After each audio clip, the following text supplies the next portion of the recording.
Hello नमस्कार दोस्तों, आप सभी का स्वागत है रेलवे मैथ्स प्लेटफॉर्म पर। और इस प्लेटफॉर्म के माध्यम से हम आपको रेलवे मैथ्स की तैयारी कराने जा रहे हैं।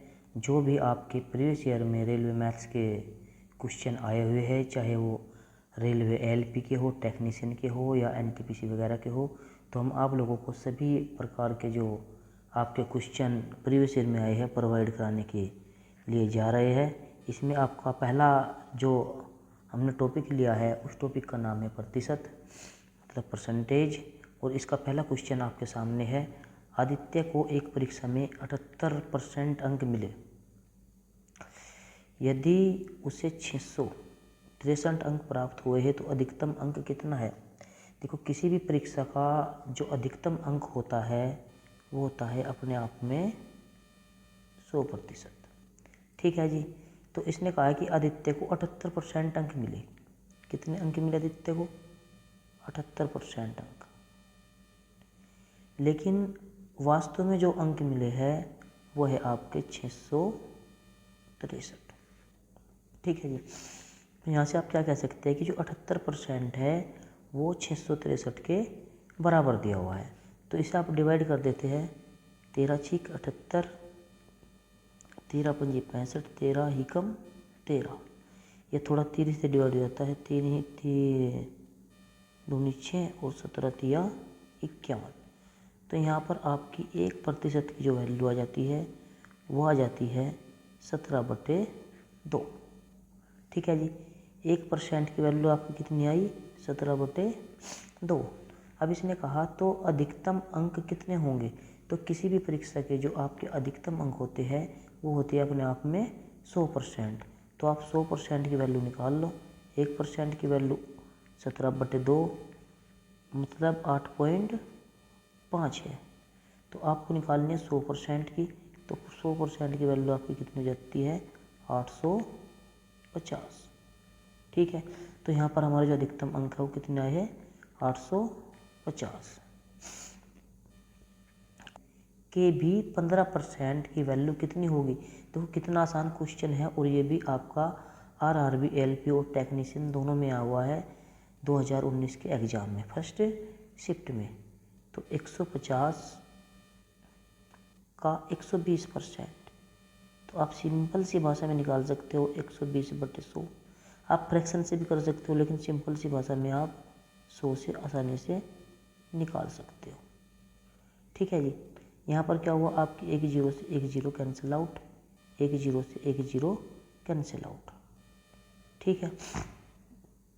अब ये देखो आपका कितना हुआ, 5 तिया 15 और 20 पंजे 100। अब इसे डिवाइड कर दो, 2 छीक 12। ठीक है जी।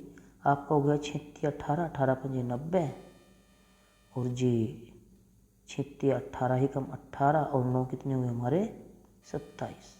कितने हुए भाई? 27। और डिवाइड में कितना बचा हुआ है आपका? 0। तो इस 0 से 0 कैंसिल आउट।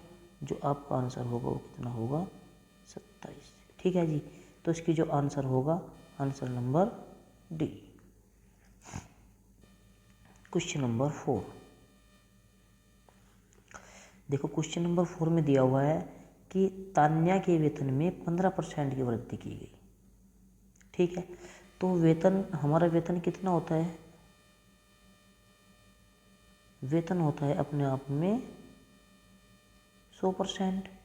उसने कहा तान्या के वेतन में 15% की वृद्धि की गई। तो आपका वेतन कितना हो जाता है? 115%। 100% तो एक्चुअल में होता ही है। और जी 15% की क्या की गई है? वृद्धि। तो हमारा हुआ 115%। और इसने कहा कि उसका जो बढ़ा हुआ वेतन है वो वेतन है आपका 14,030 रुपये। 14,030 रुपये। तो हमारा जो 115 के बराबर कितना हुआ? 14,030 रुपये। तो जब हम इसे डिवाइड करते हैं, अब डिवाइड करो, ये 5 से डिवाइड कर दिया 23 हुआ। और जब इसे 5 से डिवाइड करेंगे तो ये होगा आपका 5 दूनी 10, 5 8 40 और 5 6 30। ठीक है जी। जब हम इसे 23 से डिवाइड करते हैं तो हमारे पास आ जाता है 23 दूनी 40, 23 दूनी 40, ठीक है 122। कितना जाता है 122। 1% बराबर कितना हुआ हमारा 122। लेकिन हमें क्या निकालनी है उसका मूल वेतन। मूल वेतन कितना होता है अपने आप में 100%। कितना होता है 100%। तो 100% बराबर कितना हुआ 122 और इसके आगे 2 जीरो। तो यहाँ पर जो आपकी वैल्यू हुई वो कितनी हुई 12,200 रुपये। 12,200 रुपये। तो इसका सही आंसर क्या है आपका आंसर ऑप्शन नंबर डी। हम चलते हैं क्वेश्चन नंबर 5 की ओर। क्वेश्चन नंबर 5 की ओर देखो कितना अच्छा क्वेश्चन दिया हुआ है। इसने कहा दो संख्याएं एक तीसरी संख्या से 10% और 20% कम है। किससे कम है तीसरी संख्या से। अब हमारे पास तीसरी संख्या तो है नहीं, तो हमने क्या किया भाई 3 संख्या लिख लो आप ए बी और सी। ठीक है जी। हमने तीसरी संख्या कितना मान लिया 100 मान लो आप। तो पहली संख्या कितनी है 10% कम है, तो ये कितनी हो जाएगी भैया आपकी 90। दूसरी कितनी है 20% कम है, तो ये कितनी हो जाएगी आपकी 80। किससे कम है 100 से, तीसरी संख्या से। ठीक है। जिसके सापेक्ष बात करता है उसी हमने क्या मान लिया संख्या को 100 मान लिया, 100 मान लिया। तो पहली संख्या से कहा 10% कम है तो 10 माइनस कर दिया। दूसरी संख्या का कितनी है 20% कम है तो हमने क्या कर दिया 80। अब हमारे पास जो पहली संख्या है वह 90 है और जो दूसरी संख्या है वह 80 है।